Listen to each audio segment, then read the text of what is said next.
കാരണം അതിലിരിക്കുന്ന ജീവനും ഇവളുടെ ഉള്ളിലുള്ള ജീവനും ഒരേ എംബ്രിയോ തന്നെയാണ്. ജീവന്റെ തുടിപ്പിൽ അവയ്ക്ക് തമ്മിൽ വ്യത്യാസമൊന്നുമില്ല. അതുകൊണ്ട് അതിനോട് സാധർമ്മ്യം പുലർത്തി പ്രവർത്തിച്ചില്ലെങ്കിൽ വൈകല്യങ്ങൾ ഉണ്ടാവും സന്തതി പരമ്പരകളിൽ. അതിനൊക്കെ കൂടുതൽ പ്രാധാന്യമല്ല. കഴിക്കുന്ന വൈറ്റമിൻ ഗുളികയ്ക്കല്ല പ്രാധാന്യം, മനസ്സിന്.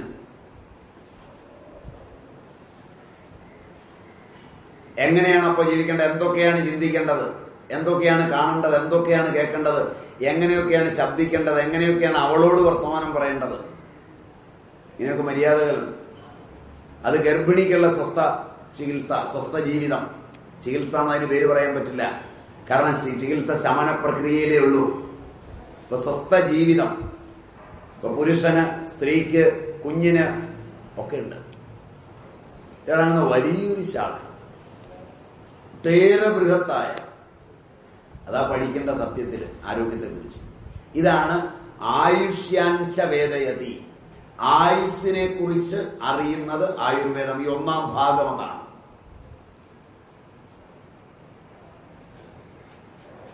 അത് ആഹാരം കഴിഞ്ഞാൽ, ജലം കഴിഞ്ഞാൽ, മൈഥുനം കഴിഞ്ഞാൽ ഉറക്കം എങ്ങനെയാ വേണ്ടത്? പകലുറങ്ങാവോ?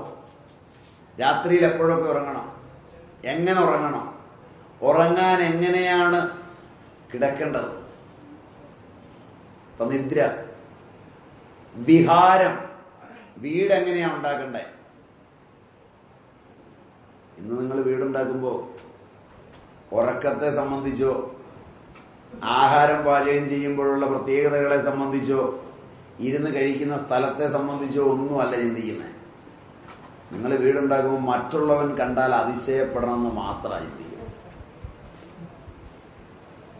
ചുറ്റുപാടും നിൽക്കുന്നവൻ അസൂയയുണ്ടാകുമ്പോൾ നിങ്ങൾ ഗുണം പിടിക്കാതെ വരുമെന്ന് നിങ്ങൾക്കറിയാം. അതിനുള്ള വീടാണ് ഉണ്ടാകുന്നത്. ഞാൻ ചിരിക്കാൻ പറഞ്ഞല്ലേ. ലോകത്ത് ഏത് മനുഷ്യൻ വീടുണ്ടാക്കിയാലും നോക്കിക്കൊള്ളുക, ചെന്ന് കാണുന്നവനെ അത്ഭുതപ്പെടുത്തി അസൂയ വരുത്തി ആ അസൂയ വലിപ്പമാക്കി അവന് സ്വസ്ഥമായി ജീവിക്കാൻ പറ്റാതെ വരിക.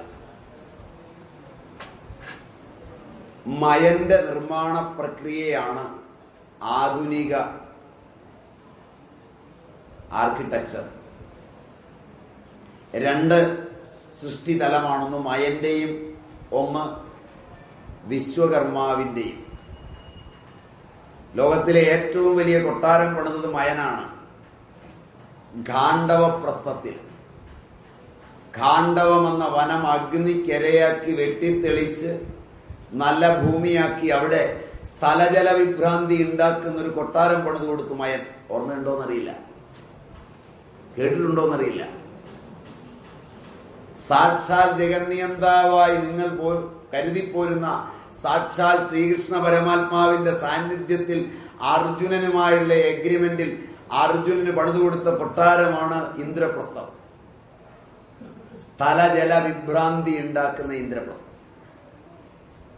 ഫലമോ ഒരു രാജ്യത്തിന്റെ ഭാഗധേയങ്ങളെ മാറ്റിമറിച്ച് കുരുപാണ്ഡവ കുമാരന്മാരുടെ അന്ത്യം കുറിച്ചത് ഈ കൊട്ടാരത്തിൽ നിന്നാണ്.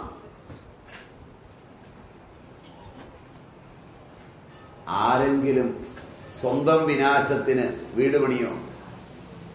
മനുഷ്യൻ പണിയും, കുരുപാണ്ഡവന്മാർ പണിയും, നമ്മൾ പണിയും. പണ്ടുള്ളവൻ പണിയില്ല.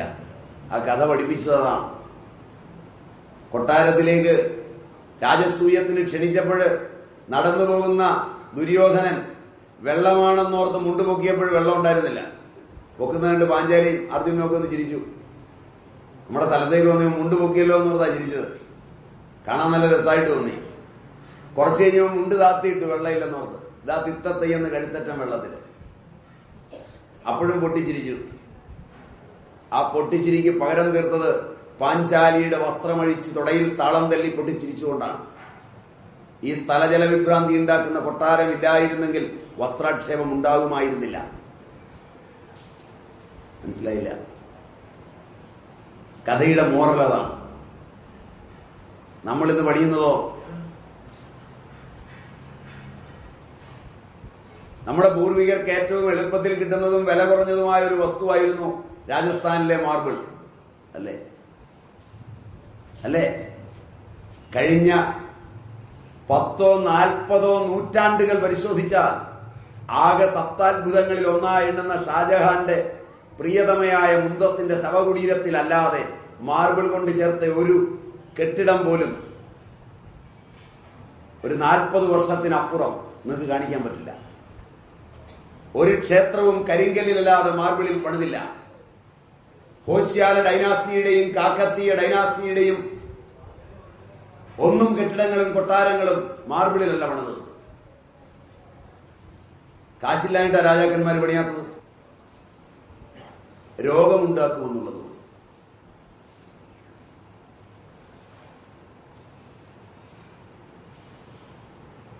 അവർക്ക് വിവരമില്ലെന്ന് കണ്ടറിഞ്ഞ് നമ്മൾ മുഴുവൻ മാർബിളാക്കി. ഇപ്പം ഗൗട്ട്, ആർത്രൈറ്റിസ് പണിത് കഴിഞ്ഞ് അതിന്റെ പൊക്കത്തിൽ കാർപ്പറ്റ് ഇട്ടാലേ ഇപ്പൊ ഇരിക്കാൻ പറ്റുള്ളൂ. ഇതിന്റെ വ്യത്യാസം നോക്കുക. അന്ന് മുഗള സാമ്രാജ്യത്തിൽ പോലും മുഗളന്മാരിലെ രാജാക്കന്മാർ അവരുടെ കൊട്ടാരത്തിലിട്ടില്ല. അല്ലെങ്കിൽ നമ്മളും നമ്മുടെ ശവകുടീരങ്ങളാണല്ലോ പണിയുന്നത്. അല്ലേ? ഇവയിലൂടെ ആവാസ വ്യവസ്ഥയിൽ വീട് എങ്ങനെയായിരിക്കണം? അതിന്റെ അകത്ത് വായു സഞ്ചാരമൊക്കെ എങ്ങനെയായിരിക്കണം? എത്ര പ്രകാശം കാലത്തും വൈകുന്നേരവും ഒക്കെ അതിനുള്ളിൽ പ്രവേശിക്കണം? മനുഷ്യന്റെ ആരോഗ്യത്തിൽ ഒരു കാലത്തും മായം ചേരാത്ത ഒരു ആരോഗ്യ വസ്തു ലഭിക്കുന്ന സവിതാവിൽ നിന്നാണ്. അതുകൊണ്ട് സവിതാവിനെ ഭാരതീയർ പൂഷാവ് എന്ന് വിളിച്ചു. പൂഷൻ. ഭാരതീയ വേദാന്തികൾ പറഞ്ഞു, പൂഷൻ ഏകർഷേ യമസൂര്യ പ്രാജാപത്യ വ്യൂഹരശ്മിൻ സമൂഹ തേജോയത്തെ രുവം കല്യാണതമം തത്തേ പശ്യാമി യോസാവസൗ പുരുഷഃ സോഹമസ്മി.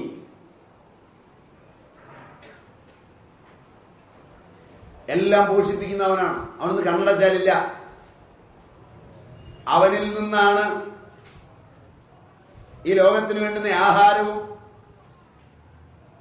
പ്രാണവായുവും മുഴുവൻ കിട്ടുന്നത്. ഇലയിൽ അവൻ പണിതിട്ടാണ്. കൊച്ചു കുഞ്ഞുങ്ങൾക്ക് മഞ്ഞപ്പിത്തമൊക്കെ വന്നാല് പണ്ടുകാലത്തെ വൈദ്യന്മാര് കാലത്തത്തെ ഇളവയിൽ കൊണ്ട് കിടത്തി വാഴയില കൊണ്ട് മൂടി പിടിക്കും. അപ്പൊ അവന്റെ രശ്മികൾ വരും. ഇൻഫ്രാറെഡ് വികിരണങ്ങൾ, ഫാർ ഇൻഫ്രാറെഡ് വികിരണങ്ങൾ മാറും.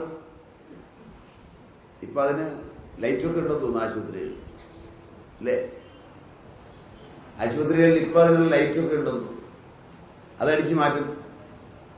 പണ്ടുകാലത്ത് ഇങ്ങനെ ചെയ്തിരുന്നത്.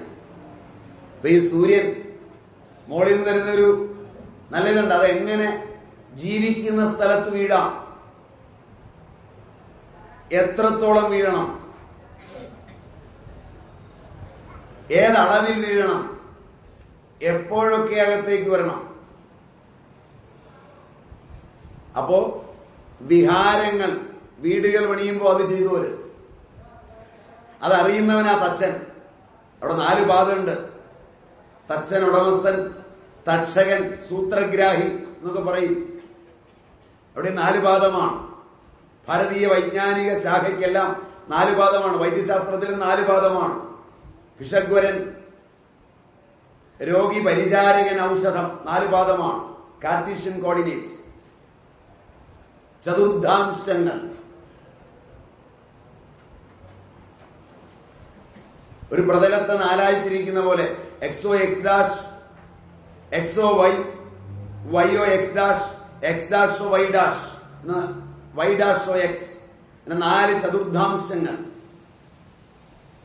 എല്ലാ ഭാരതീയ വൈജ്ഞാനിക ശാഖയിലും റെനെ ഡെക്കാർട്ടിന്റെ ഈ ചിന്താ മാതൃക നമുക്ക് കാണാം. അപ്പൊ അവിടെ അതുകൊണ്ട് തച്ചൻ ഈ ശാസ്ത്രത്തിലെല്ലാം നിഷ്ണാതനായിരിക്കണം. ജ്യോതിശാസ്ത്രത്തെക്കുറിച്ചും വൈദ്യശാസ്ത്രത്തെക്കുറിച്ചും ഭൗമശാസ്ത്രത്തെക്കുറിച്ചും ഔഷധവീര്യമുള്ള വൃക്ഷങ്ങളെക്കുറിച്ചും പഴയ വീടൊക്കെ പൊളിക്കുമ്പോൾ നോക്കിയാൽ കാണാം മൺചാരായിട്ടിട്ട പടികളൊക്കെ എല്ലാ തടി കൊണ്ടുമല്ല. ശ്രദ്ധിച്ചിട്ടുണ്ടാവില്ല, ഉണ്ടോ? ഇല്ല. ഒരിക്കലും ചെതലെടുക്കാത്തൊരു തടി കാണാം തൊടുപുഴയൊക്കെ. പേരെന്തോ നിങ്ങൾ പറയാ? തമ്പലല്ല, ആഞ്ഞിലിയല്ല, പൂവല്ല, തേക്കുമല്ല, ആര്യവേപ്പുമല്ല. അതിന്റെ പൂവ് നല്ല മധുരമുള്ളതാണ്. നിങ്ങളുടെ ഈ വനത്തിലൊക്കെ ഉണ്ട്. അത് ഡയബറ്റീസിനൊക്കെ ഉപയോഗിക്കുന്നതാണ്. അല്ല, ഞാനല്ല, ഞാവലല്ല, കൂടമല്ല, അല്ല, ചെറിയ ചെറിയ പൂവാണ്, മുന്തിരിങ്ങ പോലെ ഇരിക്കും. കാപ്പി ഒരു തടിയുണ്ടോ? വലിയ ഉള്ള തടി. നമ്മൾ വട്ടം പിടിച്ചാൽ ഞാവലല്ല, നമ്മൾ വട്ടം പിടിച്ചാൽ നിർത്തിയല്ല. ഈ വനത്തിലൊക്കെ ഉണ്ട് ഇഷ്ടം പോലെ. ഏതാ? എലഞ്ഞിയല്ല, കലയോ അല്ല. അതിന്റെ പേര് നിങ്ങളുടെ നാട്ടിൽ എന്ത് പറയുന്ന അറിയാൻ മേലാത്തതുകൊണ്ടാണ്. അതായത് ഇതിന്റെ പൂവ് ഉന്നമല്ല, വളരെ ഭംഗിയായി ഉപയോഗിക്കുന്ന ഒരു ഔഷധമാണ്. ഇതിന്റെ തടി കൊണ്ടാണ് മിക്കവാറും ഇരുത്തി എന്നാണോ ഇവിടെ പറയാ, അരപ്ലൈസൊക്കെ മുകളിലിടുന്നത്. അതിന് നല്ല എണ്ണയുണ്ട്. അതിന്റെ എണ്ണ അല്ല, അതിന്റെ എണ്ണ മാത്രമായിട്ട് എടുക്കും. കണയെണ്ണയിലേക്കൊക്കെ ഉപയോഗിക്കുന്ന അതിന്റെ എണ്ണയാണ്. ഇരിപ്പ എന്ന് ഞങ്ങളുടെ നാട്ടിൽ പറയും. ഇരിപ്പ, അതിന്റെ കാതൽ. ഇലിപ്പ എന്നും ചില സ്ഥലങ്ങളിൽ പറയും. ഇവിടെ എന്താ പേര് പറയാന്ന് എനിക്കറിയില്ല. ഇരുവൂള് വേറെ, ഇരിപ്പ തന്നെ. ഇലിപ്പ തന്നെ. അതിന്റെ പൂ നല്ല ഔഷധമാണ്. ഡയബറ്റീസിനൊക്കെ വളരെ ഗംഭീരമായ ഔഷധമാണ്. പഞ്ചസാരയിലെ 5 എണ്ണത്തിൽ ഒന്നതാണ്. പഞ്ചസാര എന്ന ആയുർവേദത്തിൽ കാണുന്നത് നമ്മൾ ഈ കരിമ്പീന്ന് എടുക്കുന്ന സാധനമല്ല, 5 സാരങ്ങളാണ്.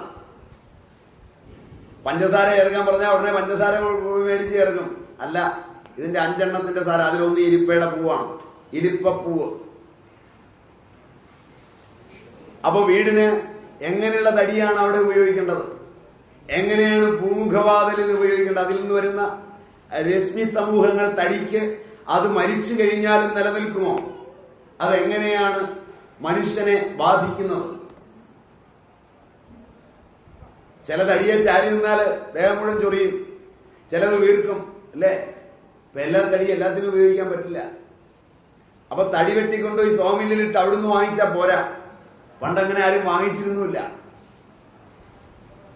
അവന് ജീവിക്കാനെന്നുള്ള, എന്നും അവന് ജീവിക്കാനുള്ള, അവന്റെ കുഞ്ഞുങ്ങൾക്ക് ജീവിക്കാനുള്ള തടി ഏത് കാലത്ത് വെട്ടണം, എങ്ങനെ ഉപയോഗിക്കണം, ഇതെല്ലാം അടങ്ങുന്നത് സ്വസ്ഥവൃത്തത്തിലെ വിഹാരരംഗത്തിന്റെ രംഗമാണ്. എന്റെ വിഹാരം വെറുതെ പണിതാ പോരാ. ഇന്ന് ആ ഒരു പ്ലാൻ മതി. പിന്നെ എന്തെങ്കിലും ഒന്ന് കാട്ടിക്കൂട്ടിയാൽ മതി, അല്ലേ? പണിയുമ്പോ 12 വയസ്സിന് താഴെയുള്ള ഒരു കുഞ്ഞ് മൂലകളില്ലാത്തൊരു വീട്ടിൽ നിന്നാൽ കാലാന്തരത്തിൽ അപസ്മാരം പോലെ വരും. അതായത് 90 ഡിഗ്രി ജോയിന്റ് ഇല്ലെങ്കിൽ, മൂലയില്ലെങ്കിൽ.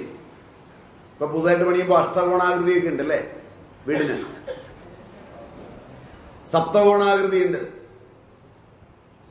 ചതുഷ്കോണമല്ലാതെ പണിയുന്നതിലൊക്കെ മൂലയുണ്ടാവില്ല. എങ്ങനെ വരുന്നത്? ഇങ്ങനെ ഇരിക്കും, 130 ഡിഗ്രിയിലിരിക്കും. അവിടെ ഒരു കുഞ്ഞിനെ എടുത്ത് അമ്മ തന്നാൽ കുഞ്ഞ് കരച്ചിൽ നിർത്തില്ല. കാരണം കുഞ്ഞിന് ഭയം ഉണ്ടാവും. ഒരു ഭിത്തി തേക്കുമ്പോൾ അതിന് ചെരിവുണ്ടെങ്കിൽ അതിന്റെ അടുക്കലെത്തുമ്പോൾ കുഞ്ഞിന് ഭയം ഉണ്ടാവും. കാരണം കുഞ്ഞിന് ജനിതകത്തില് അതിന്റെ അപകടത്തെ പറ്റിയുള്ള സ്മരണ കടന്നു വരികയും അതതിന്റെ മസ്തിഷ്കത്തെ ബാധിക്കുകയും ചെയ്യും.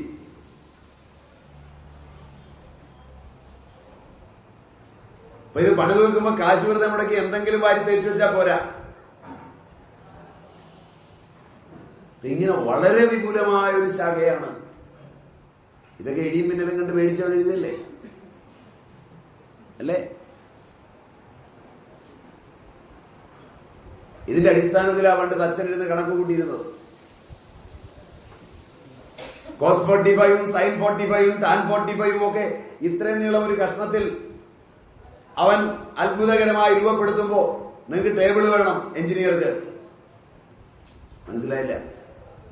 അവന്റെ തോത് എഞ്ചിനീയറുടെ കയ്യിൽ എത്ര നേരം വേണം?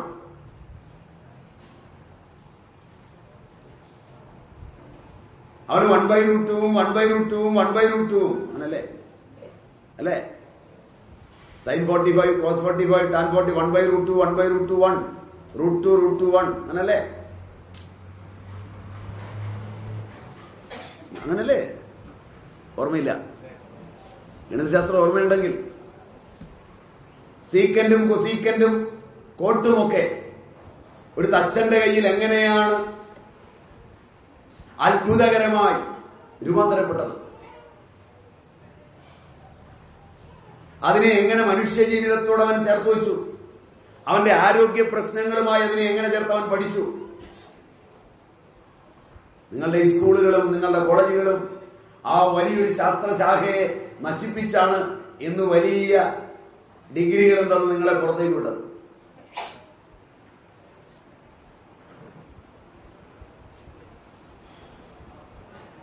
വീട് പണിയുമ്പോ ആരോഗ്യവുമായ ഒരു പ്രശ്നമുണ്ടെന്ന്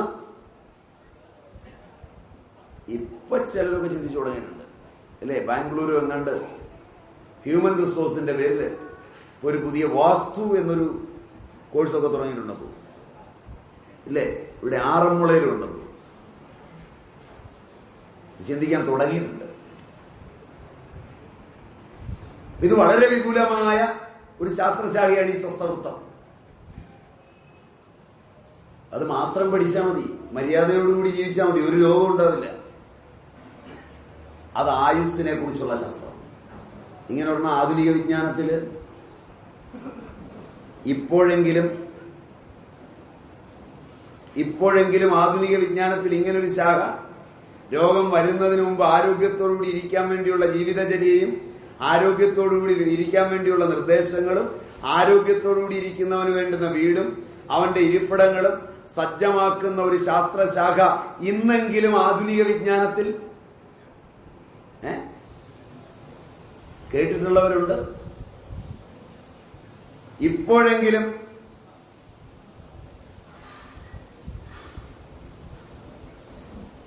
ആധുനിക ആർക്കിടെക്ചറിൽ, ആധുനിക എഞ്ചിനീയറിംഗില്, ആധുനിക വ്യവസായങ്ങളില്, ആധുനിക വീട് നിർമ്മാണത്തില്, ആധുനിക കട്ടിലുണ്ടാക്കുന്നതില്, വെറുതെ ഇപ്പൊ ആശുപത്രിക്ക് 1000 കട്ടില് വേണം. 1000 കട്ടില് വില കൂടുതൽ തടിക്കാണോ? 1000 കട്ടില് വില കൂടുതൽ റബ്ബറിന്റെ തടിക്കാണോ? മറ്റേനാണോ? അതുപോലെ ഇരുമ്പിനാണോ? അതുപോലെ അലുമിനിയത്തിനാണോ? ഏതാണെന്ന് നോക്കി നമുക്ക് ഓർഡർ കൊടുക്കാമെന്ന് ചിന്തിക്കുകയാണോ? അതല്ല, ഇതേ കിടത്തി ചികിത്സിച്ചാൽ രോഗം മാറുകയില്ലെന്ന് ചിന്തിച്ചിട്ടാണോ കട്ടിലിന് ഓർഡർ കൊടുക്കുന്നത്? ചോദ്യം മനസ്സിലായില്ലേ? ചിന്തിച്ചിട്ടാണോ? ഇത്രയും നിങ്ങൾ പുരോഗമിച്ചിട്ടൊന്നും നിങ്ങളുടെ ചിന്തയിലില്ലേ? നിങ്ങൾ വലിയ പുരോഗമിച്ചില്ലേ? നിങ്ങളുടെ ആശുപത്രിയിലേക്ക് കട്ടിലെടുക്കുമ്പോൾ അതേ കിടത്തിയാൽ രോഗം കൂടും, അതുകൊണ്ട് അത്തരം കട്ടില് പറ്റിയില്ല. നിങ്ങൾ വലിയ വിവരമുള്ളവരല്ലേ? നിങ്ങളില്ലെന്നാ പറയുന്നത്.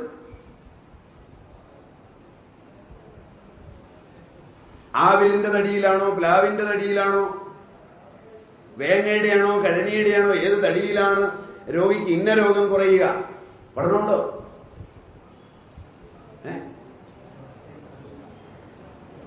പഴയ ആശാരിക്കറിയാവോ?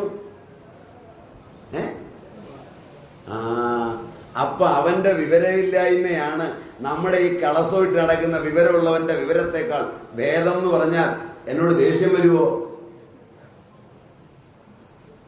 ഈ ആദ്യത്തെ വിവരം, ഈ കളസമിട്ടവന്റെ വിവരം കാശിന് മാത്രമേ ഉള്ളൂ, ജീവിക്കാൻ കൊള്ളില്ല. മറ്റവന്റെ വിവരമില്ലായ്മ ജീവിതത്തിന് കൊള്ളാം.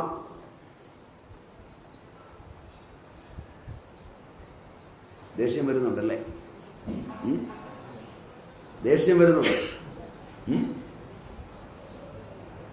നല്ല ദേഷ്യം വരുന്നുണ്ട്. മുഖത്തൊക്കെ നോക്കിയിട്ട് അറിയാം ഇറങ്ങിപ്പോകാൻ പറ്റുമോ എന്നറിയില്ല.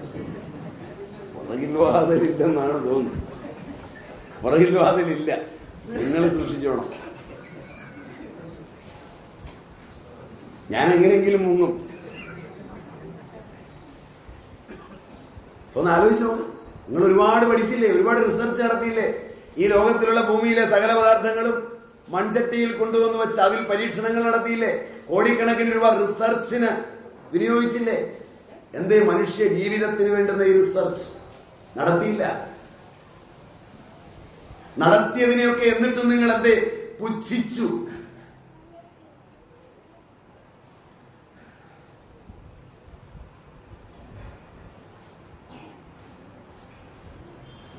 അപ്പൊ ഒരു ചെടി കുഴിച്ചു വെക്കുമ്പോ അതിന്റെ ഉപയോഗം, ഒരു ആഹാര പദാർത്ഥം എടുക്കുമ്പോ ഏത് മാസത്തിൽ ഏതെല്ലാം ഇലകൾ ഉപയോഗിക്കാം, ഏത് ഉപയോഗിക്കരുത്, ഏതെല്ലാം ഇലയിൽ വിഷമുണ്ട്. പ്രകൃതി കാണുന്നതെന്ന് പറഞ്ഞാൽ എല്ലാ ഇലയും എല്ലാ കാലത്തും തിന്നാൻ പറ്റില്ല. മുരിങ്ങയില കർക്കിടക മാസത്തിൽ തിന്നാൻ പറ്റില്ല. ഇലക്കറി നല്ലതെന്ന് പറഞ്ഞ്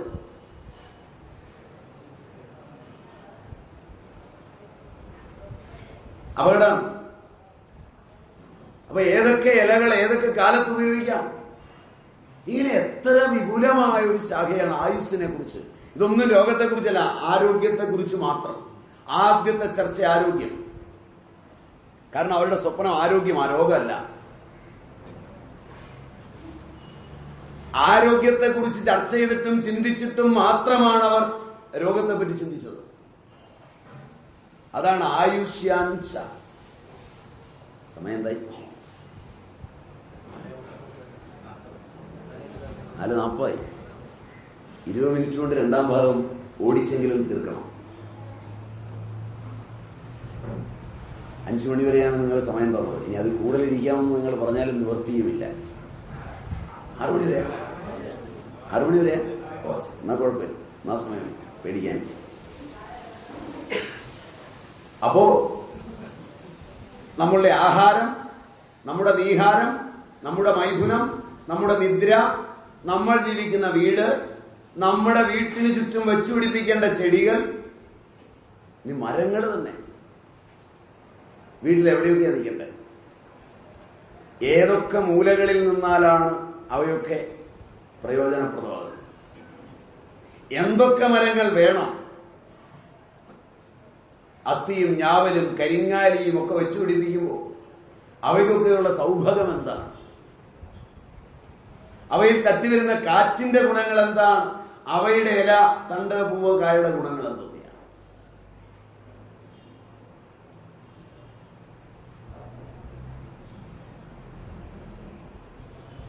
ഇങ്ങനെ വളരെ സങ്കീർണവും വളരെ വിപുലവുമായ ഒരു ശാഖ ആയുസ്സിനെ കുറിച്ച്.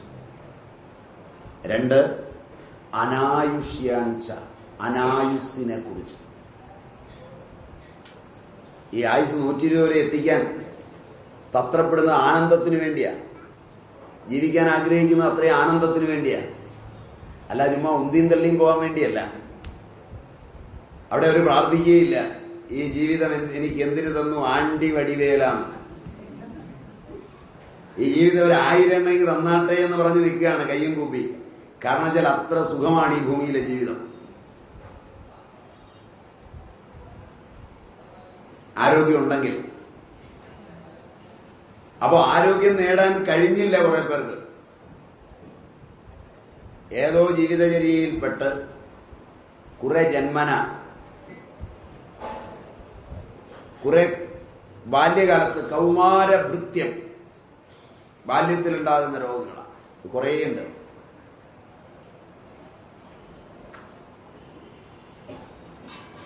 രണ്ട്, ഭൂമിയിൽ ജീവിക്കുമ്പോൾ ഒരുപാട് ജീവികളുണ്ട്. അവയൊക്കെ ദംശിക്കുമ്പോൾ വിഷമുണ്ടാവും, ദംഷ്ടം.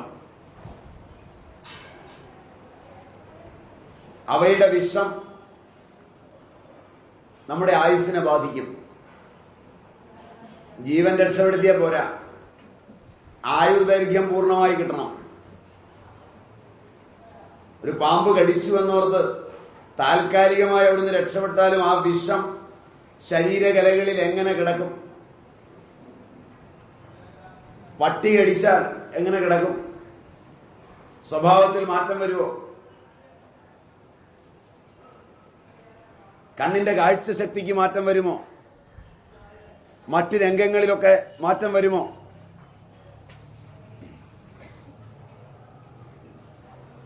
ഇതിന് ഒരു പഠനമുണ്ട്. ദംഷ്ട്രത്തെ കുറിച്ച് ബാക്കി കേൾക്കാമെന്ന് തോന്നുന്നു.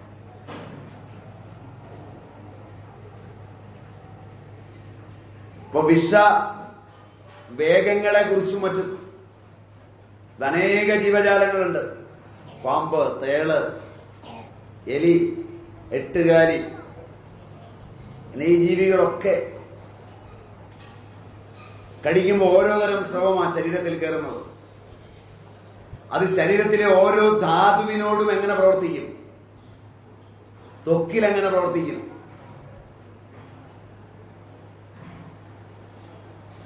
മജ്ജയിലും മാംസത്തിലുമൊക്കെ എങ്ങനെ പ്രവർത്തിക്കും?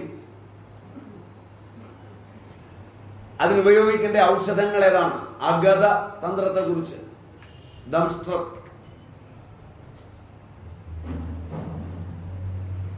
പിന്നെ മനുഷ്യന്റെ ജീവിതത്തില് ഒരു നല്ല ഭാഗമാണ് ദമ്പതിക്രിയ. അതതിന്റെ ആനന്ദത്തെ ഉൾക്കൊണ്ടുകൊണ്ട് ചെയ്യുന്നത് എങ്ങനെ? അതിനെ എങ്ങനെ തന്റെയും സമാജത്തിന്റെയും ഉത്കർഷത്തിന് ഉപയോഗിക്കാം? അത് ദൃശ്യമല്ലെങ്കിൽ വാചീകരണം. കഴുത്തിന് മുകളിലേക്ക് വരുന്ന രോഗങ്ങൾ, അത് ഊർധ്വാംഗം.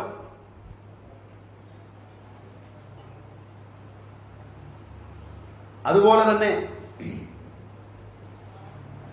ആയുസ് പൂർണ്ണമാക്കുന്നതിന് ഈ രോഗങ്ങളിൽ നിന്ന്, ജരാനരകളിൽ നിന്നൊക്കെ എങ്ങനെ മോചനം നേടാം?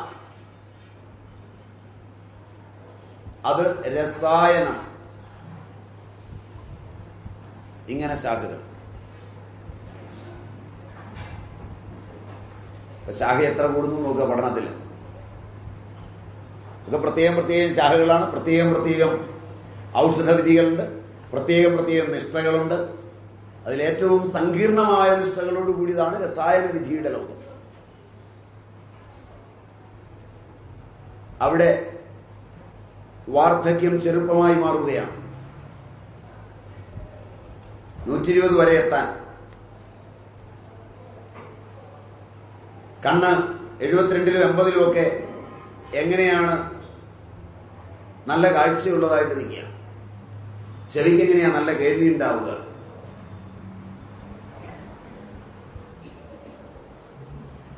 അതൊക്കെ ആ വിദ്യയോട് ബന്ധപ്പെട്ട് വരും. അപ്പൊ ഇങ്ങനൊരു ശാഖ. ഇത്തരം 8 അംഗങ്ങൾ വീണ്ടും ചികിത്സാശാസ്ത്രത്തെ ഔഷധങ്ങളോട് ചേർത്ത് വ്യവച്ഛേദിച്ചുകൊണ്ട്, അനായുസ്സിനെ പറയുമ്പോ രോഗം വന്നുകൊണ്ടാ ചികിത്സിക്കാൻ പോകുന്നത്. ഇത് ബാല്യത്തിൽ രോഗം വന്നാലും രോഗമുണ്ട്, അതുകൊണ്ടാണ് ചികിത്സിക്കേണ്ടത്. കൗമാരത്തിൽ വന്നാലും യൗവനത്തിൽ വന്നാലും വാർദ്ധക്യത്തിൽ വന്നാലും അതിന് ഔഷധം വേണം. ചികിത്സയ്ക്ക് 2 അംശങ്ങൾ അതുകൊണ്ടുണ്ട്. ഒന്ന് ഭേഷജം, 2 ഔഷധം. രോഗങ്ങൾ അത്രയും ആവിർഭവിക്കുന്നത് പൂർവജന്മകൃതമായ പാപങ്ങളിൽ നിന്നാണ്. അതാണ് ആയുർവേദത്തിന്റെ സിദ്ധാന്തം. പൂർവജന്മകൃതം പാപം വ്യാധിരൂപേണ ജായതേ. ഇത് സംജ്ഞ. ഇവിടെ എന്താ പാപം? രാമകൃഷ്ണനും ഗോപാലകൃഷ്ണനും ഒന്നിച്ച് ജീവിക്കുമ്പോൾ രാമകൃഷ്ണൻ ഗോപാലകൃഷ്ണനിൽ നിന്ന് കുറെ കാര്യങ്ങൾ തന്നോട് അരുത് എന്നാഗ്രഹിക്കുന്നുണ്ട്. മനസ്സിലാവുമെന്നറിയില്ല. ഗോപാലകൃഷ്ണൻ തന്നോട് ഇന്നതൊന്നും ചെയ്യരുതെന്ന് രാമകൃഷ്ണൻ ആഗ്രഹിക്കുന്നുണ്ട്. തിരിച്ച് രാമകൃഷ്ണനും അങ്ങനെ ആഗ്രഹിക്കുന്നുണ്ട്. ശരിയല്ലേ? ഇപ്പൊ 2 വ്യക്തികളോ 2-ൽ കൂടുതൽ വ്യക്തികളോ ചേർന്ന് ഇടപഴകി ജീവിക്കുമ്പോൾ ഒരു വ്യക്തി തന്നോട് മറ്റേ വ്യക്തിയോ മറ്റുള്ളവരോ എന്ത് ചെയ്യരുതെന്ന് ആഗ്രഹിക്കുന്നുവോ അത് തന്നെ തനിക്ക് ചെയ്യേണ്ടി വന്നാൽ അത് പാപം. മനസ്സിലായില്ല? ഇത്രയേ ഉള്ളൂ പാപത്തിന്റെ നിർവചനം. അങ്ങനെയാണെങ്കിൽ നമ്മളൊക്കെ, അതായത് ഞാനിരിക്കുമ്പോൾ എന്നോട് എന്റെ അമ്മ ഇങ്ങനെയാവരുത്, അച്ഛൻ ഇങ്ങനെയാവരുത്, മക്കൾ ഇങ്ങനെയാവരുത്, എല്ലായിടത്തും എന്നോട് അരുതെന്ന് പറയുന്നതെല്ലാം ഞാൻ അന്യരോട് ചെയ്യരുത്. ചെയ്താൽ പാപിയായി. ആരോഗ്യത്തിന്റെ രഹസ്യവും ഇവിടെയാണ്. ചെയ്താൽ അപ്പോൾ തന്നെ അത് രേഖപ്പെടുത്തി മസ്തിഷ്കത്തിൽ. മസ്തിഷ്ക പര്യങ്ക ദേശം തപിക്കും, അങ്ങനെ അവർ പറയുന്നത്. സ്റ്റൈലിയുടെയും ലിപിയുടെയും ഭാഷ ഉപയോഗിച്ചാൽ അവിടെ ഒരു സ്ട്രെസ് ക്രിയേറ്റ് ചെയ്യും. ആധുനിക ഭാഷ ഏതാണ്? ഇത് വൈദ്യശാസ്ത്രത്തിലേക്ക് ഇപ്പോഴും വന്നിട്ടില്ല. നിങ്ങളുടെ ഓഫീസുകളിലൊക്കെ ഇതിപ്പോ വന്നു തുടങ്ങിയിട്ടുണ്ട്. സ്ട്രെസ് മാനേജ്മെന്റ് അല്ലേ? അല്ലേ? Modern stress management. വിവേകാനന്ദ കേന്ദ്രയും മറ്റും സ്മെറ്റ് കോഴ്സുകൾ നടത്തുന്നു. സ്മെറ്റ്, SMET, സ്ട്രെസ് മാനേജ്മെന്റിന്റെ കോഴ്സുകളാണ്. കാരണം സ്റ്റെല്ലയും ലെവിയും പറയുന്നത് there are two types of stress. ഒന്ന് distress, the other is eustress. കേട്ടിട്ടുണ്ടോന്നറിയില്ല. ഒന്ന് സന്താപം, മറ്റൊന്ന് സന്തോഷം. രണ്ടും രോഗമുണ്ടാകും.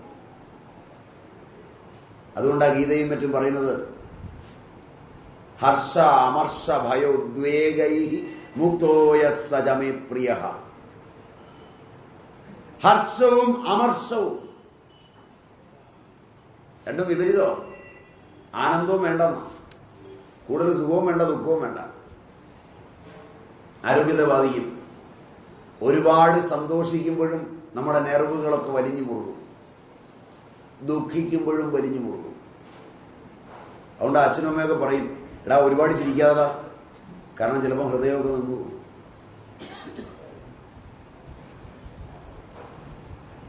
ഇപ്പൊ ഡിസ്ട്രസും യൂസ്ട്രസും അവർ കണ്ടെത്തി. പാപങ്ങളുടെ സമയങ്ങളിൽ അത് രേഖപ്പെടുത്തുന്നത് തന്റെ തന്നെ മസ്തിഷ്ക പര്യങ്ക ദേശത്തായതുകൊണ്ട്. തന്റെ തന്നെ മസ്തിഷ്ക പര്യങ്ക ദേശം, ഹൈപ്പോതലാമസ്, അതവിടെ ഒരു സ്ട്രെസ് ഉണ്ടാകും, ഒരു ചാലക ശക്തിയായി പ്രവർത്തിക്കും. അവിടുന്ന് ഒരു വൈദ്യുത സർജനം ഉണ്ടാവും. നമ്മുടെ എല്ലാ പ്രവർത്തനങ്ങളുടെയും പിന്നിൽ ഈ വൈദ്യുതിയുണ്ട്. ആ വൈദ്യുതി അസ്തമീകരിച്ചാൽ ഉന്മാദമാവും, അപസ്മാരമാവും, ഗ്രാൻഡ്മാലും പെറ്റിറ്റ്മാലും ഒക്കെയാവും. ആധുനികനും അങ്ങനെയാണ്. അത് നമ്മുടെ ജനിതകത്തിൽ സൂക്ഷിച്ചു വയ്ക്കും ആ ഓർമ്മകൾ. തലമുറകളിൽ നിന്ന് തലമുറകളിലേക്ക് പോലും അത് രോഗമായി പടരും. അതുകൊണ്ടാ ചോദിക്കുന്നത്, കുടുംബവൃക്ഷത്തിന്റെ ഏതെങ്കിലും കണ്ണിയില് ഭ്രാന്തുണ്ടായിരുന്നോ? ചോദിക്കില്ലേ? എവിടെയെങ്കിലും അപസ്മാരം ഉണ്ടായിരുന്നോ? കുടുംബവൃക്ഷം, ഫാമിലി ട്രീ. കാരണം ആ പാപം കൈമാറി വന്നിട്ടുണ്ടോ? അതിന്റെ ആവർത്തനമുണ്ടോ? ജനിതക കലകളിൽ ഈ രോഗമുണ്ടോ? ഇന്നിപ്പോ ജനറ്റിക്കൽ എഞ്ചിനീയറിംഗ് വളരെ വികസിച്ചിട്ടുണ്ട്. ജനിതക കോശങ്ങളിലേക്ക് മനുഷ്യൻ സംഗീതവുമായി വരെ കടന്നു ചെന്നിട്ടുമുണ്ട്. ഇപ്പൊ വളരെ പണ്ട് എഴുതിയ ഈ പുസ്തകങ്ങളിൽ പൂർവജന്മകൃതങ്ങളായിരിക്കുന്ന പാപങ്ങൾ എന്ന് പറഞ്ഞാൽ എന്റെ പൂർവജന്മം ഈ നിമിഷം വരെ ആ ജനിതകത്തിൽ മാറിയും മറിഞ്ഞും രേഖപ്പെടുത്തിയവയാണ് എന്റെ രോഗമായി വരുന്നത്. അതുകൊണ്ട് രോഗം ഇല്ലാതിരിക്കണമെങ്കിൽ പാപം ഇല്ലാതിരിക്കണം. എന്നോട് മറ്റുള്ളവർ ചെയ്യരുതെന്ന് ഞാൻ ആഗ്രഹിക്കുന്നതൊന്നും മറ്റുള്ളവരോട് ഞാൻ ചെയ്യരുത്. ഇത്രയും മര്യാദ വേണം. ഇനി സംസ്കൃതത്തിൽ പറയും ആത്മന പ്രതികൂലാനി പരേശന്ന സമാചരേ. ആരോഗ്യം വേണമെങ്കിൽ വ്യാസൻ ആത്മന പ്രതികൂലാനി പരേശാൻ ന സമാചരേ. എനിക്കിഷ്ടമല്ലാത്തതൊന്നും ഞാൻ മറ്റുള്ളവരോട് ചെയ്യരുത്. ചെയ്യുന്നതോ തിരിച്ചു. അപ്പൊ ഈ പൂർവജന്മകൃതമായ പാപങ്ങള് മാറണമെങ്കിൽ ഒന്ന് ഔഷധം, രണ്ട് ഭേഷജം. എന്താ ഭേഷജം? ഞാൻ എന്റെ പിതൃപിതാമഹന്മാരിൽ നിന്ന് ആട്ടിത്തെളിച്ചു കൊണ്ടുവന്നതാണ് എന്റെ ബീജം, എനിക്ക് കാരണമായ വസ്തു. അവരുടെ ആനന്ദവും അവരുടെ പ്രതീക്ഷയും അവരുടെ സങ്കല്പനങ്ങളും എല്ലാം ആ ആഹൂതിയിലുണ്ട്. വൈദിക ഭാഷ പറഞ്ഞാൽ നിങ്ങൾക്ക് ഇഷ്ടപ്പെടുമെങ്കിൽ, ബൃഹദാരണ്യകം പറഞ്ഞാൽ പിതൃബീജമാകുന്ന ഹോമദ്രവ്യവും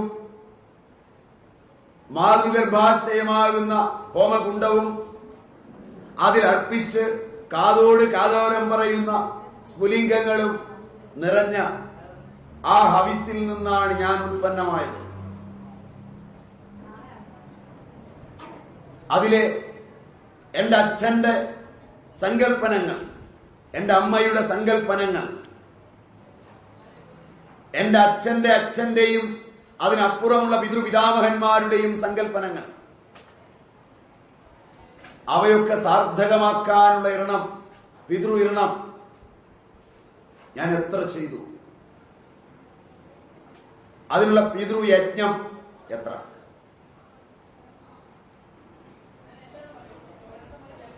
ഞാൻ രാവിലെ ഉച്ചയ്ക്കും വൈകുന്നേരവും ഒക്കെ നല്ലപോലെ മാറ്റുന്നുണ്ട്, തിന്നുന്നുണ്ട്. ഞാൻ പാടത്ത് പണിയെടുക്കുന്നില്ല, കപ്പ നടാൻ പോകുന്നില്ല. ഈ ഭൂമിയിൽ വേണ്ടവന് വീട് കെട്ടിയുണ്ടാക്കി താമസിക്കുന്ന സാമൂഹ്യ ജീവിയായ മനുഷ്യന് ആഹാരം മറ്റു ജീവികളുടെ മാതിരി പറമ്പിൽ നിന്നും പാടത്തു നിന്നുമൊക്കെ പുല്ലും വൈക്കോലും ഒക്കെ പറിച്ചു നിന്നല്ല.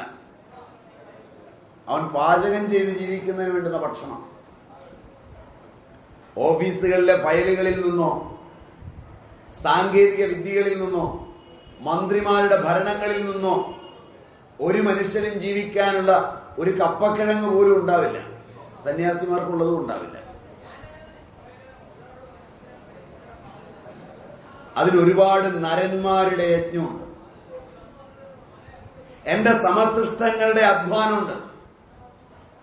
ഞാനിതെല്ലാം വാങ്ങി ആഹരിക്കുമ്പോൾ ഞാൻ അവിടെ എന്തു കൊടുത്തു എന്ന ഇർണം ബാക്കിയാണ്. കടം. ഭൂതയജ്ഞം. എന്റെ സമസൃഷ്ടങ്ങളോടും മറ്റ് ജീവികളോടും അതിനാട്ടിത്തെളിച്ച കാളയും പശുവും എല്ലാം അടങ്ങുന്ന ജീവജാലങ്ങളോട് ഒന്നിച്ച് ഭൂതയജ്ഞം.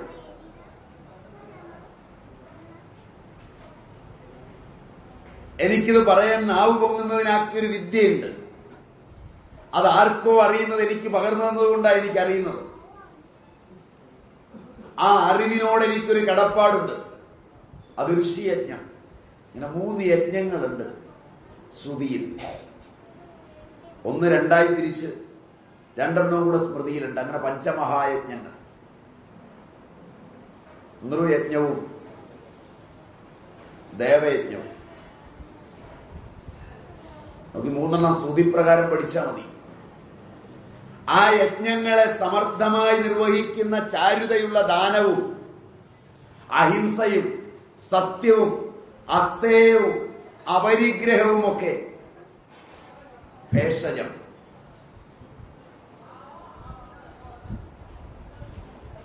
പണ്ടുകാലത്ത് പശുവിനെ കറന്നാല് ആദ്യത്തെ 15 ദിവസത്തെ പാല് കറന്നെടുക്കുകയില്ല. മനസ്സിലായെന്നറിയില്ല. അത് കുട്ടി വേണ്ടത്ര കുടിച്ചു കഴിഞ്ഞ് ബാക്കി പാല് കറന്ന് പച്ചയ്ക്ക് ഉറക്കുകയുള്ളൂ, തിളപ്പിക്കില്ല. അത് തിളപ്പിച്ച് കുടിച്ചാൽ ബുദ്ധിമാന്ദ്യം ഉണ്ടാവും. കാരണം പശുവിന് പ്രകൃതി ഒരു അനുഗ്രഹം കൊടുത്തിട്ടുണ്ട്.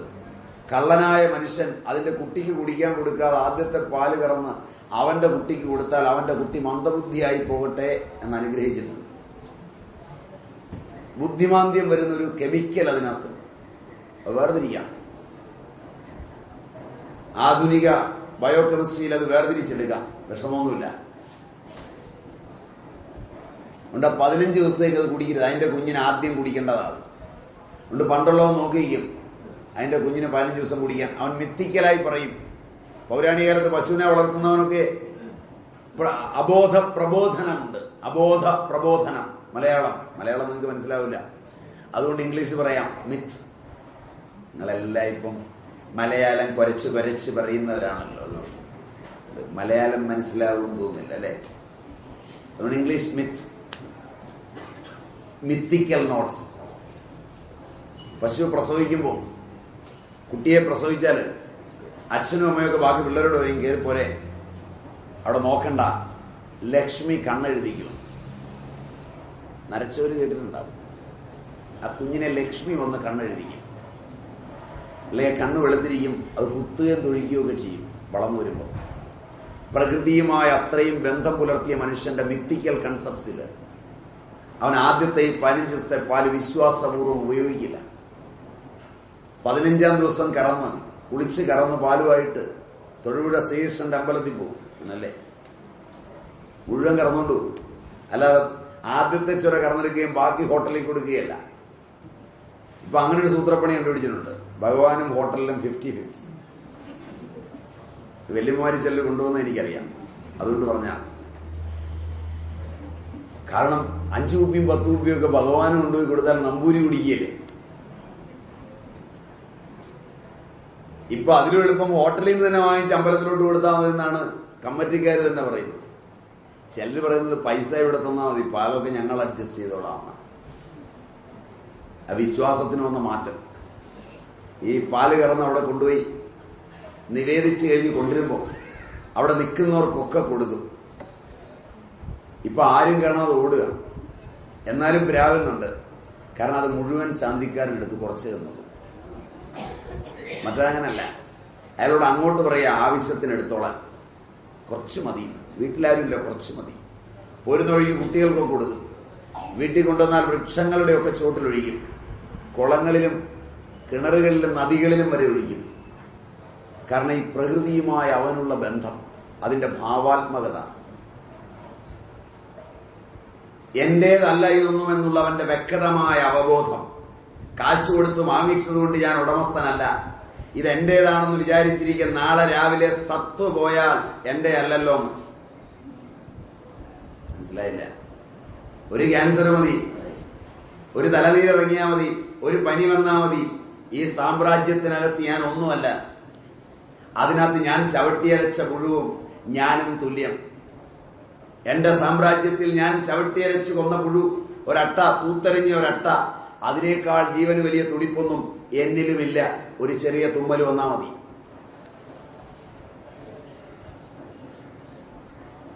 ഈ ഒരു അവബോധം, മാനവനെ മാധവനാക്കുന്ന ഈ ഒരു അവബോധം അന്നുണ്ടായിരുന്നു. ഒരു ചക്ക പറിച്ചാലും മുറിച്ച് അയലോക്കൊക്കെ കൊടുക്കും. അല്ലേ ഇല്ലേ ഇല്ലേ? ഇന്ന് ഫ്രിഡ്ജിലോട്ട് വെക്കും. 2 തട്ടിനകത്ത് മാറി മാറി വെക്കും. ചിലപ്പോ ഇവനും അതിനകത്ത് കയറിയിരുന്ന് തിന്നും.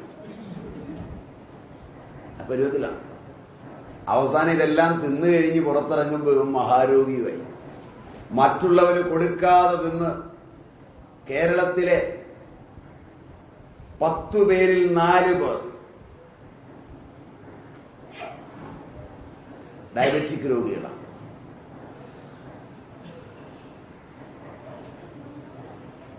ഏതാണ്ട് 20 ദിവസം മുമ്പുള്ള എറണാകുളത്ത് നിന്നുള്ള ഒരു ഡയബറ്റീഷ്യന്റെ സ്റ്റാറ്റിസ്റ്റിക്സ് ആണ്. കേരളത്തിലെ 25% പേർ ഡയബറ്റിക്കുകളാണ്. എത്ര പേരുടെ പൊത്തിയിട്ടുണ്ട് ഇവനെന്ന് ഡയബറ്റിക് നോക്കിയാൽ ഉറപ്പാണ്. ഭാര്യ സ്വസ്ഥമായി കഴിക്കാൻ സമ്മതിക്കാത്തവർ, ഭർത്താവിന് നേരെയവേ കൊടുക്കാത്ത ഭാര്യ. പണ്ട് സ്ത്രീകൾക്കുണ്ടായിരുന്നില്ല ഡയബറ്റീസ്, ഇപ്പൊ കൂടുതലും അവർക്കാണ്. കാരണം അവര് മുമ്പ് നന്നായി വെച്ച് വിളമ്പി കൊടുത്തിരുന്നു, അതുകൊണ്ട് ഇവർക്ക് രോഗം ഉണ്ടായിരുന്നില്ല. ഇപ്പൊ അവര് വെച്ച് ആദ്യം തന്നെ തിന്നുകയാണ്, അതുകൊണ്ട് അവർക്കേ ഉള്ളൂ ഡയബറ്റീസ്. നമുക്ക് തീരെ ഇഷ്ടപ്പെടാൻ വഴിയില്ല, പറയാതിരിക്കാൻ എനിക്കും ആവില്ല. ഇത് കഴിക്കണമെങ്കിൽ ഒരു അനുഗ്രഹം വേണം, ഉണ്ടാക്കിയാൽ പോരാ. എല്ലാം സമ്പാദിച്ചു വെച്ചു, ഒരു വസ്തു വായിലിട്ട് കഴിക്കാൻ പറ്റില്ല, പിന്നെ എന്തിനാ ഈ സമ്പാദ്യം? വലിയ സാമ്രാജ്യങ്ങളുടെ അധിപതികൾ കഴിക്കാൻ ഒരു സാധനം എടുത്താൽ ഭാര്യ കയ്യെ പിടിക്കും, അയ്യോ കഴിക്കരുത് ഡയബറ്റിക്. മക്കൾ പറയും അച്ഛൻ കഴിക്കണ്ട മധുരം. തിരുപ്പതി ലഡ്ഡുവാ, പറഞ്ഞിട്ട് കാര്യമുണ്ടോ? ഭഗവാന്റെ മുമ്പിൽ പോവും, വലിയ മുഴുത്ത ലഡ്ഡുവാണ്, കണ്ട് വെള്ളം ഇറക്കാവുന്നല്ലാതെ കഴിക്കാൻ പറ്റില്ല. വെള്ളം ഇറങ്ങുന്നതോടെയോ ഷുഗർ കൂടുകയും ചെയ്യും. വെള്ളം ഇറങ്ങിയാൽ മതി, ഷുഗർ കൂടും. കഴിക്കണ്ട, കണ്ടാ മതി. ഷുഗർ പേഷ്യന്റ് കഴിച്ചിട്ട് മാത്രമല്ല കൂടുന്നേ, മധുരപലഹാരങ്ങൾ കണ്ടോണ്ടിരുന്നാലും മതി, അവന് ഷുഗർ കൂടും. അതാ മനസ്സ്. ഒന്ന് ആലോചിച്ചു നോക്കി. അപ്പൊ അതുകൊണ്ട് പ്രകൃതിയോട് ബന്ധപ്പെടുമ്പോൾ ഭേഷജം എന്നൊരു കൽപ്പനയുണ്ട്. വീട്ടിനകത്തും പുറത്തും ജനങ്ങളോട് ഇടപെടുമ്പോഴുമൊക്കെ എങ്ങനെയാണ് ജീവിക്കേണ്ടത്, എങ്ങനെയാണ് ദാനം ചെയ്യേണ്ടത്, എങ്ങനെ ദാനം ചെയ്താൽ രോഗം കുറയും. ദാനം എന്ന് കേൾക്കുമ്പോ അമ്പലത്തിൽ കാണിക്ക മണ്ഡപം പണിയുന്നതും മോസ്ക് പണിതു കൊടുക്കുന്നതും പള്ളിക്ക് എന്താ പേര് പറയാ കാണിക്കപ്പെട്ടി പണിതു കൊടുക്കുന്നതും ഒന്നുമല്ല. തിരിച്ചിങ്ങോട്ട് തരാൻ യാതൊന്നും ഇല്ലാത്തവന് ഒന്നും പ്രതീക്ഷിക്കാതെ അങ്ങോട്ട് കൊടുക്കുന്ന ദാനം. അനുപകാരിണി ദീയതേ അനുപകാരിണി ദേശേ കാലേ ച പാത്രേ ച തദ്ദാനം സാത്വികം മതം എന്ന പഴയ പ്രമാണം. ഇത് മാത്രമേ ദാനമുള്ളൂ. രാഷ്ട്രീയ നേതാവ് വീട്ടിലിപ്പോ കൊടുക്കുന്ന പിരിവോ, സന്യാസിക്ക് കൊടുക്കുന്നതോ, അതുമല്ലെങ്കിൽ സ്ഥലത്തെ വലിയ മാന്യനായ ഒരാൾ വരുമ്പം വിളിച്ചു കയറ്റിയിരുത്തി നല്ലപോലെ ഭക്ഷണം കൊടുക്കുന്നതോ ഒന്നും ദാനമല്ല. അതൊക്കെ ചൂണ്ടയാ. ചെറുത് കൊടുത്ത് വലുത് വാങ്ങിക്കുക. അതൊന്നും പുണ്യത്തിൽ പെടില്ല, പാപത്തിലും പെടില്ലെന്ന് സമാനിക്കാം. പക്ഷെ പുണ്യത്തിൽ പെടണമെങ്കിൽ ഇങ്ങോട്ടൊന്നും കിട്ടാൻ വഴിയില്ലാത്തവന് സ്വന്തം സ്വത്വം ഉപേക്ഷിച്ച് അവന്റെ സ്വത്വത്തെ കയറ്റിവെച്ച് കൊടുക്കുന്നതാണ് ദാനം. അങ്ങനെ കൊടുക്കാനാ പണ്ടുള്ളവർ ഇഷ്ടപ്പെട്ടത്. അത് ഭേഷജം, രോഗം വരാതിരിക്കാൻ, ഉണ്ടെങ്കിൽ രോഗം പോകാൻ. അതിന് ഈ പഞ്ചമഹായജ്ഞങ്ങളും ഏറ്റവും പ്രസക്തങ്ങൾ. ഇതൊന്നും ചികിത്സാശാസ്ത്രത്തിലേക്ക് വന്നില്ല. ചികിത്സാശാസ്ത്രത്തിൽ ഔഷധ കൽപ്പനയിൽ വരുന്നത് ശമന ചികിത്സയാണ്. ഔഷധങ്ങൾ ഉപയോഗിച്ച് അത് മൂന്ന്. ഒന്ന് ദൈവീ ചികിത്സ, രണ്ട് മാനുഷീ ചികിത്സ, മൂന്ന് ആസുരീ ചികിത്സ. ദൈവങ്ങളെ ചികിത്സിക്കുന്നത്, മനുഷ്യന്മാരെ ചികിത്സിക്കുന്നത്, അസുരന്മാരെ ചികിത്സിക്കുന്നത് അല്ല. ഈ പദം കേൾക്കുമ്പോൾ അങ്ങനെയൊക്കെ ധരിക്കും. ഞാൻ നേരത്തെ പറഞ്ഞല്ലോ, നമ്മളുടെ ശരീരം ഏതേത് ഘടകങ്ങളാലാണോ ഉണ്ടാക്കിയിരിക്കുന്ന, ഏത് വാതവും പിത്തവും കഫവുമാണോ, ഏത് ആകാശധാതുവും വായുധാതുവും അഗ്നിധാതുവും ജലധാതുവും പൃഥ്വിധാതുവുമാണോ ഉൾക്കൊള്ളുന്നത്, അതിനനുഗുണങ്ങളായ ഖനിജങ്ങൾ, മർക്കുറി, രസം, ഇന്നൊന്നിലൊന്നും അല്ല ഇത് കണ്ടുപിടിച്ചത്. അത് ശിവന്റെ ബീജമാണെന്നും ഗന്ധകം പാർവതിയുടെ രക്തമാണെന്നും രസഗന്ധകാദികൾ ഉപയോഗിച്ച് ഏത് രോഗവും മാറ്റാമെന്നും രസേശ്വരവാദത്തിൽ പറയും. വിപുലമായൊരു ശാസ്ത്രശാഖയാണ്. ഏതാണ്ട് 1000-ഓളം പുസ്തകങ്ങൾ ഒരുവനാണ് ഇപ്പോ. അതിലേതാണ്ട് അവയുടെ സംജ്ഞകൾ ഉണ്ടെങ്കിലും ഏതാണ്ട് 150-ഓളം എണ്ണം പ്രിന്റിങ്ങിൽ കിട്ടും. ബാക്കിയുള്ളവ 1000-ഓളം വരുന്നവയുടെ പേരുകളേ ഉള്ളൂ, കയ്യിലില്ല. ഇതൊരു പ്രിന്റിങ്ങിലില്ല. 150ഓളം എണ്ണം പ്രിന്റിങ്ങിലുണ്ട്. ഏറ്റവും ശ്രദ്ധേയം നാഗാർജുനന്റെ രസവൈശേഷികവുമാണ്. ബോധം കെടുത്താനുള്ള ഔഷധം വരെ, ചൈതന്യ നിഹന്ത്രുകം വരെ.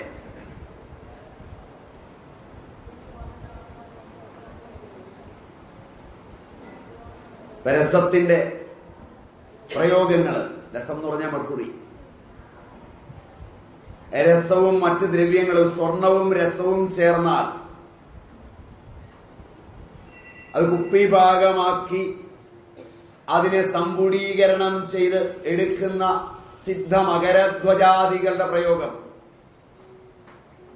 ആധുനിക വൈദ്യശാസ്ത്രത്തില് മസ്തിഷ്കത്തിന്റെ കുറെ കോശങ്ങള് പുനർജനിയുള്ളവയല്ല.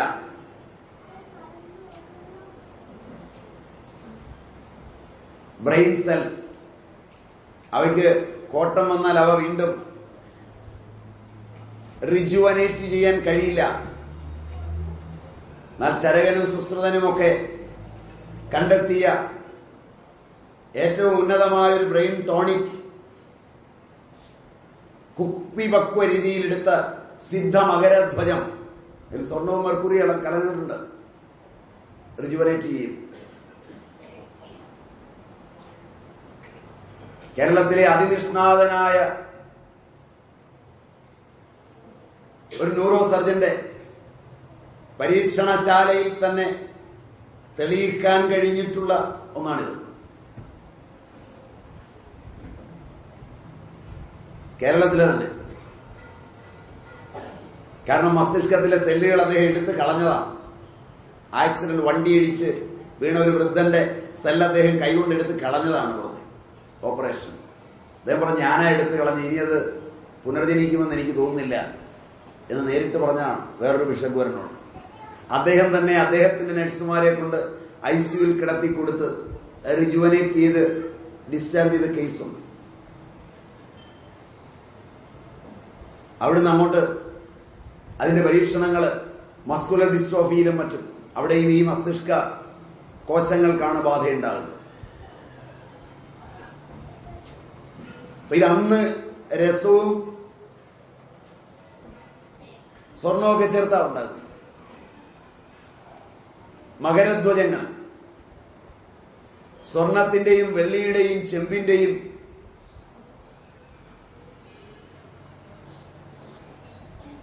പിത്തളയുടെയും ഈയത്തിന്റെയും നാഗത്തിന്റെയും വങ്കത്തിന്റെയും ഒക്കെ ഭസ്മങ്ങൾ കുടഭാഗത്തില്. അവ നമ്മുടെ കോശങ്ങളെ, ആന്തര അവയവങ്ങളെ, അവയ്ക്കുണ്ടാകുന്ന രോഗങ്ങളെയൊക്കെ എങ്ങനെ ചികിത്സിക്കാം എന്ന ശാസ്ത്രശാഖയാണ് ദൈവീ ചികിത്സ. കുടഭാഗത്തില് ഈ ലോഹങ്ങളും മെറ്റലർജി എന്ന് ഇംഗ്ലീഷിൽ പറയാം, അതാണ് ദൈവീ ചികിത്സയിൽ വരുന്നത്. മനുഷ്യന് കഴിക്കാവുന്ന ഭാഗത്തിൽ സ്വർണ്ണം എത്തിക്കുക. ഇപ്പൊ അങ്ങാടിക്കടയിലും കിട്ടും സ്വർണം. 300 രൂപയ്ക്ക് ഏതാണ്ട് 300 പേജുള്ളൊരു ബുക്കാ സ്വർണം കിട്ടുന്നത്. അത് വർണ്ണ പേപ്പറാ. സ്വർണം ചേർത്ത് കഷായമൊക്കെ നോക്കുമ്പോ അതാ പൊടിച്ചിരുന്നത്. അതുകൊണ്ട് മാറ്റമൊന്നും വരികയില്ല. കഷായത്തിന് വൈദ്യന്മാർ കുടിക്കും, സ്വർണം തകരം എന്നൊക്കെ കുടിക്കും. അങ്ങാടിക്കടയിൽ ചെന്ന് സ്വർണവും തകരവും ഒക്കെ ചോദിക്കും. തകരം ഒരു മരുന്നാണ്, പച്ചമരുന്നാണ്, വേരാണ്. സ്വർണം എന്ന് പറയുന്നത് സ്വർണം തന്നെയാണ്.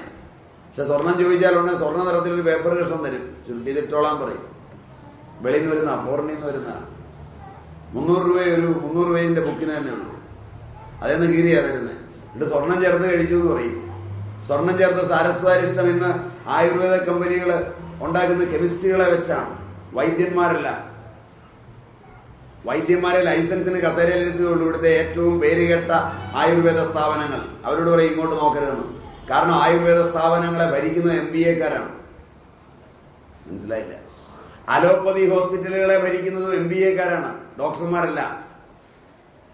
നിങ്ങൾ തെറ്റിദ്ധാരണയൊന്നും വേണ്ട. ഹോസ്പിറ്റലിൽ ലാഭത്തിൽ ഓടണമെങ്കിൽ MBA-കാരൻ വേണം അതിന്റെ മുകളിൽ. എല്ലാത്തിന്റെയും ഫിനാൻസ് കൺട്രോൾ ചെയ്യുന്ന ഫിനാൻസ് കൺട്രോളറാണ്. കേരളത്തിലെ എല്ലാ ആയുർവേദ, അലോപ്പതി, വൈദ്യശാസ്ത്ര രംഗങ്ങളും ഭരിക്കുന്നത് വൈദ്യവുമായി ബന്ധമുള്ളവരല്ല. അയാളെ കണ്ട് ഫിനാൻസ് മാനേജ്മെന്റിന് ചെല്ലുമ്പോ അയാൾ എഴുതി കൊടുക്കും, ഇത്ര രൂപ തൊഴിലാളികളുടെ കൂലി, ഇത്ര രൂപ അഡ്വർടൈസ്മെന്റ്. ആദ്യം എഴുതുന്ന അഡ്വർടൈസ്മെന്റാ ചെലവാണെങ്കിൽ. ആകെ വരുമാനത്തിന്റെ 30% അഡ്വർടൈസ്മെന്റ്, 15% തൊഴിലാളികളുടെ കൂലി, ബോണസ് എല്ലാം. അപ്പൊ എത്രയായി? 45 ഒരു 40% ഡീലർക്കുള്ള കമ്മീഷനും കാഷ് പ്രൈസും എല്ലാം കൂടെ എത്രയായി? 85. ലാഭം നമുക്ക് ഒരു 10%, എത്രയായി?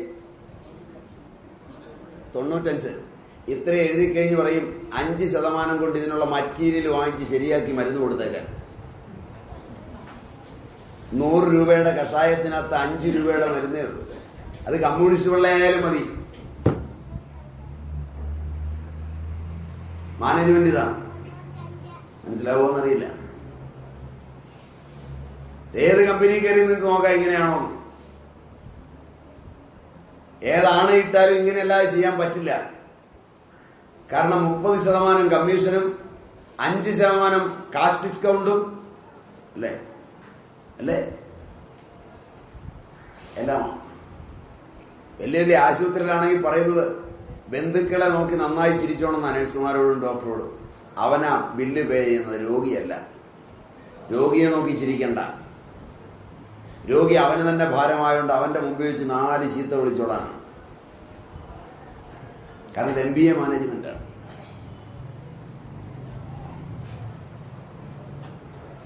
ഈ കാലത്ത് ഈ പൗരാണിക ചിന്തയ്ക്ക് പ്രസക്തി ഉണ്ടാവുമോ?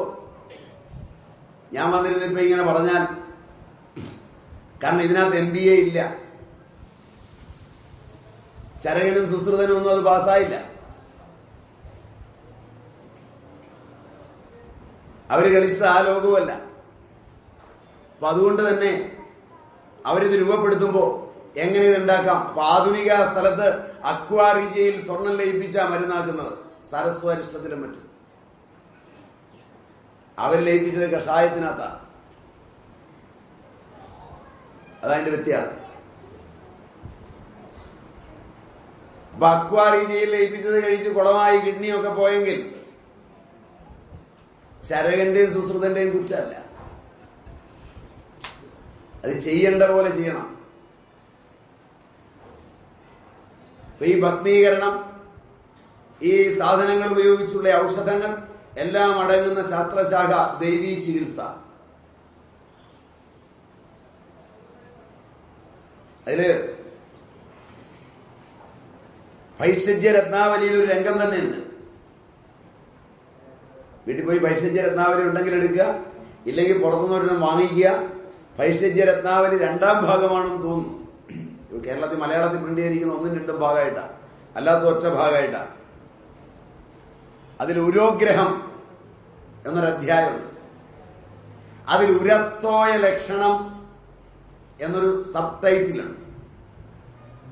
ഉരോഗ്രഹത്തില് ഉരസ്തോയം.